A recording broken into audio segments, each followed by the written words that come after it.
temanten. Assalamualaikum warahmatullahi wabarakatuh. Salam sejahtera kangge kita sedaya sugeng enjing dumateng ingkang dateng kinumatan para pinisepuh, adi sepuh, sesepuh ingkang nedha ing pitutur saha pantesing darsana dumateng ingkang kinurmatan para pangemban-pangembating praja miwah satriyaning negeri. Datang ketalumpen dumateng para rawuh kakung sumawa putri, sumangga kawula dherekaken ngunjukaken raos syukur dumateng ngarsanipun Gusti ingkang Maha Dumadi, ingkang sampun paring kasarasan kawilujengan dalah kasantosan dumateng kula lan panjenengan sami. Bilih ing wekdal punika dinten Ahad tanggal 1 Maret kita sedaya saged malempal wonten ing mriki kanthi kahanan sehat, boten wonten alangan setunggal pun menapa, lan saged ngrestani adicara siraman calon pinanganten putri inggih punika Dyah Ayu Sinta Ayu, putrinipun Bapak Joko dalah Ibu Sri. Pasang BLKTP Bapak saha Ibu para rawuh ingkang tansah kinurmatan, adicara pasang BLKTP badhe kawiwitan. Atur dumateng Bapak Joko supados pasang BLKTP. Kanjeng Ibu ngaturaken BLKTP dhateng Bapak lajeng dipun pasang déning Bapak. Satemah netepi dawuh tiyang sepuh, BLKTP wujud saking papan suci wonten ing kahyangan ingkang nami Balikatapi ingkang nemu suraos. Bilih ing benjang temanten saged suci lahir lan batinipun. Pasang BLKTP saged dipunwastani pasang taruk bilih badhe ngawontenaken pawiwahan mantu, ngabekten utawa sungkeman.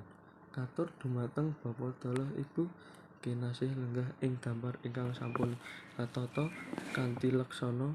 Bapak lenggah ing sakiwa tengening penganten sadèrèngipun jinamas ing wareh ningmas calon temanten putri ing ngarsanipun Bapak dalah Ibu kinasih nyuwun idi pangestu dalah nyuwun agunging pangasami ring ingkang rama wiwah Ibu kinasih.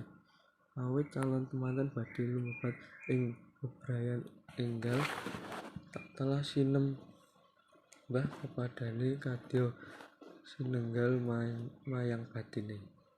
Trenyuh jroning werdaya trenyuhing nala ingkang datan sinayudhan satemah Rama dalah Ibu kuwawa tumetesing waspa luh tumetes tinampi kanthi lumahing asta mringkang putri minangka pratandha tumuruning nugraha. Bilih ingkang Rama dalah Ibu ingkang sampun paring idi palilah miwah pangestu dumateng kang putri henging nira arsada palakrama paripurna ngabekti ing pepdanira ingkang rama kakung dalah Ibu kinasih kang putri calon temanten ring ingkang rama dalah Ibu lumpamah tumuju sasana Jamas Pasiraman. Ngintung lan ngracik toya kawruhan rising rahayu sampun lenggah ing sasana Jamas Pasiraman tumuli Bapak Ibu kinasih ngajik toya suci Purwita kang minangka sarana Jamas Pasiraman calon pinanganten putri ingkang ngintung sepisan Bapak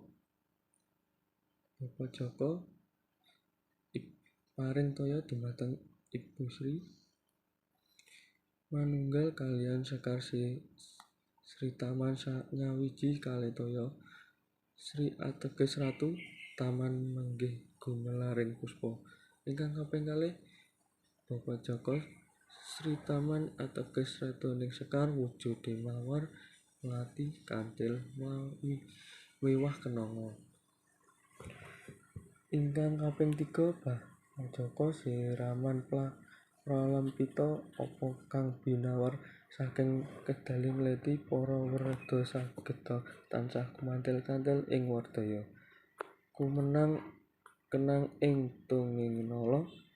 Ingkang kaping 5 Bapak Joko arum ngagandhanipun Sekar Sri Taman den sedya mrih gesangipun rising. Calon penangatan saged anggambar arum Gandanil Kadya Gandanis Karsri Taman dumateng Bapak Jaka sumangga pungkasan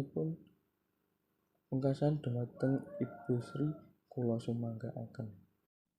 Siraman amrih samekta miwah gangsar samudyanipun keparenga kula aturi ing puningga bilih ingkang badhe paring jamas pasiraman samangke inggih menika para pepundhen para pinisepuh pitu cacahing pilih gunggung pitu amrih risang calon pinanganten putri tansah pikantuk pitulungan kinasih ing sasama cinaket ring Gusti.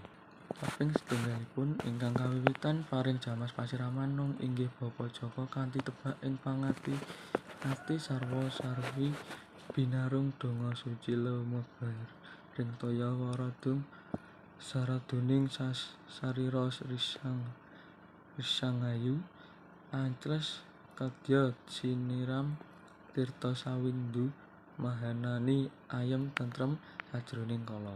Kaping kalih kasuwun Ibu Biyung kinasih paring pangestu seset age-age marepeki ingkang putri kebak ing sutresna jinamas ing warih risang calon pinanganten putri warading ing sarira saking pucuipun nirikma dumugi samaraning ahayu.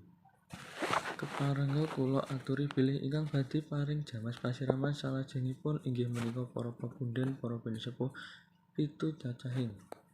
Kaping setunggal menika keparengan ingkang sepisan nun inggih Bapak Jaka paring pangestu dumateng temanten putri kanthi pangestu suci diri karana paring jamas pasiraman toya suci perwita adi. Kaping kalih salajengipun keparenga Bapak Jaka paring pangestu dumateng calon temanten kanthi pinaringan toya perwita sari mugia calon pinanganten putri ayem tentrem kadaya pinaringan pangayoman rising rahayu.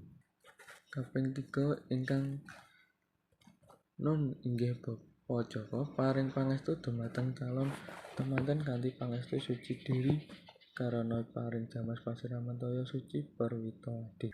Ingkang kaping sekawan salajengipun keparenga nun inggih Bapak Jaka paring pangestu dumateng calon temanten kanthi pangestu suci diri karana paring jamas pasiraman toya suci perwita adi. Kaping gangsal salajengipun keparengan nun inggih Bapak Jaka paring pangestu dumateng calon temanten kanthi pangestu suci diri sarana paring jamas pasiraman suci perwita adi. Kaping 6 salajengipun keparenga nun inggih Bapak Jaka paring pangestu dumateng calon temanten kanthi pangestu suci diri karana paring jamas pasiraman toya suci perwita adi. Kaping 7 pungkasan keparengan nun inggih Bapak Jaka paring pangestu dumateng calon temanten kanthi pangestu suci diri karana paring jamas pasiraman toya suci perwita adi. Jangkep pitu cacahing para pepundhen paring jamas pasiraman mugi-mugi suci lahir lan batine risang rahayu satemah madhep mantep anggenipun calon pinanganten ing dinten benjang badhe nglampahi upacara suci satra sakral agung inggih punika adicara palakrama mawantu-wantu Bapak Jaka ngaturaken agunging panuwun ingkang tanpa pindah muhung Gusti Kang Maha Mirah ingkang badhe males luhuring budi panjenengan sedaya amin amin ya rabbal alamin. Salajengipun Bapak Jaka paring toya sesuci ingkang mijil saking dalenging kendi pratala kendi wuswara hing wada pratala ateges lemah ilining toya boten pedhot pratandhani sampulur ing karahayan sampulur anggenipun kanggongan kersa sampulur ing sandang bogam donya brana kanthi sesucen menika mugi-mugi risang rahayu anggenipun badhe ngayahi wajib kalis ing godha rencana kalis ing sambikala hamung rahayu kang bakal tinemu. Mecah kendi niat ingsun ora mecah kendi nanging mecah pamore anakku ditiraken kalih pinisepuh calon manganten.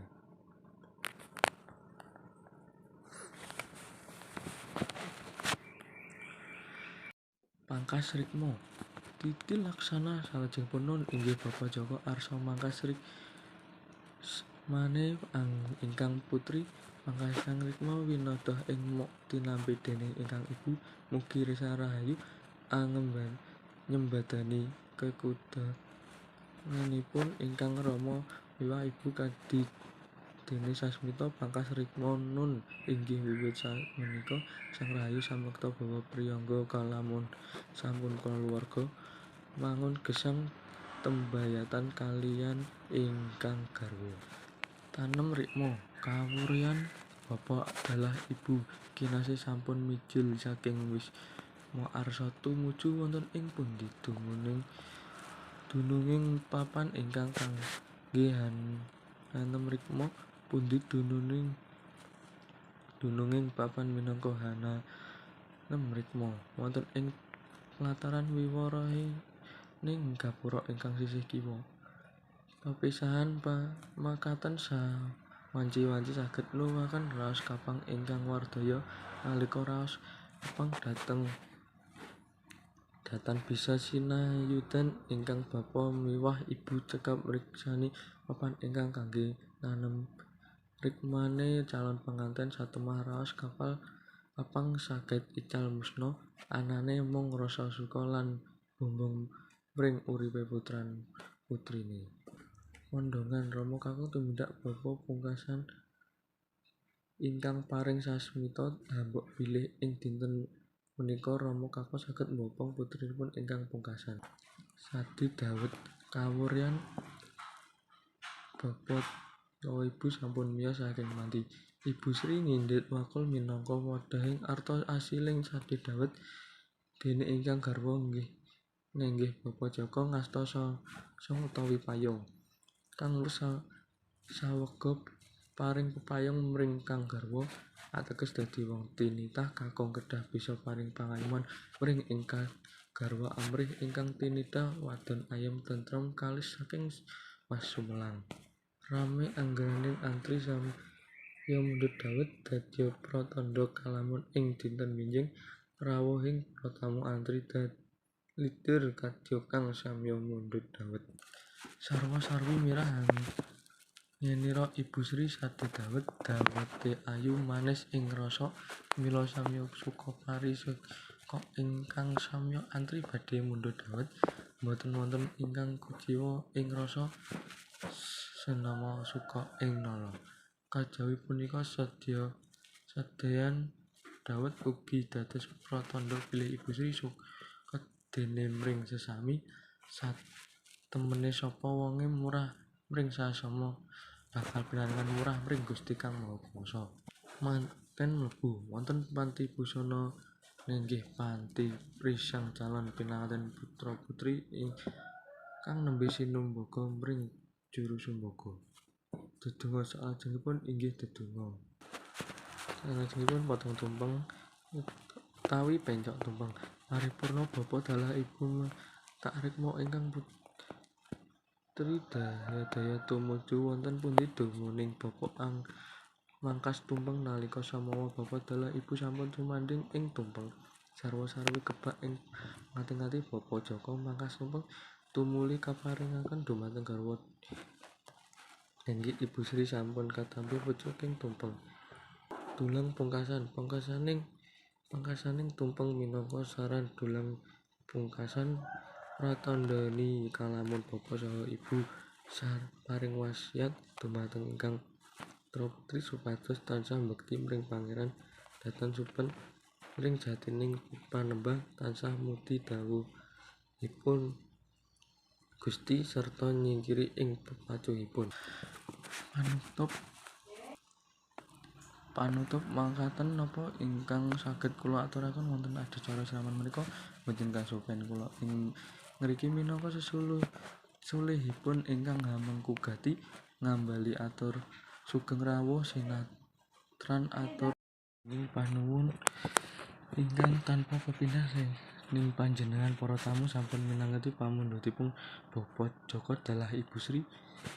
Para rawuh para lenggah déning kula nindakaken urut rencanipun adicara milai purwa dumugi paripurna tartamu kathah kekiranganipun ugi kalilafan kula.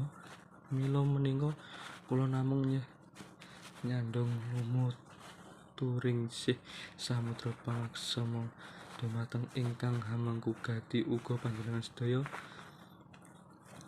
labet budidaya kula manungsa matur nuwun. Pungkasanipun adicara katutup kanthi waosan hamdalah sareng-sareng. Alhamdulillah. Assalamualaikum warahmatullahi wabarakatuh. Bismillahirrahmanirrahim. Saderengipun hastung kara kawiwitan sumangga kita sareng nganjaraken hasta wara ing ngarsa dalem Gusti ingkang Maha wikan kanthi derek kapitadosan ipun sawang-sawang sumangga kula dherekaken. Duh Gusti ingkang Maha wikan muga paduka paring kesehatan lahir lan batin dumateng mila pinanganten mugi enggal tumapak anggenipun badhe ngayahi bebrayan enggal. Duh Gusti ingkang Maha welas asih mugi paduka paring dumateng pinanganten iman ingkang kiyat supados anggenipun nampi pacoban ingkang badhe kesandang. Duh Gusti ingkang Maha wicaksana mugi paduka paring rezeki dumateng pinanganten, rezeki ingkang kathah saha berkah supados saged tentrem anggenipun nindakaken ibadah. Duh Gusti mugi paduka jedaken temanten kados panjenengan ketaken antawisipun Bathara Kamajaya ya adalah Dewi Ratih. Duh Gusti mugi panjenengan paring yuswa dumateng temanten kekalih yuswa ingkang dawa lan manfaat lan rasaken dumateng badanipun temanten sarimbit. Duh Gusti sesembahan kawula mugi panjenengan bagusaken dumateng ngamalipun temanten kekalih. Mugi ngudana punapa ingkang dados panyuwun kula. Amin amin ya rabbal alamin. Wassalamualaikum warahmatullahi wabarakatuh.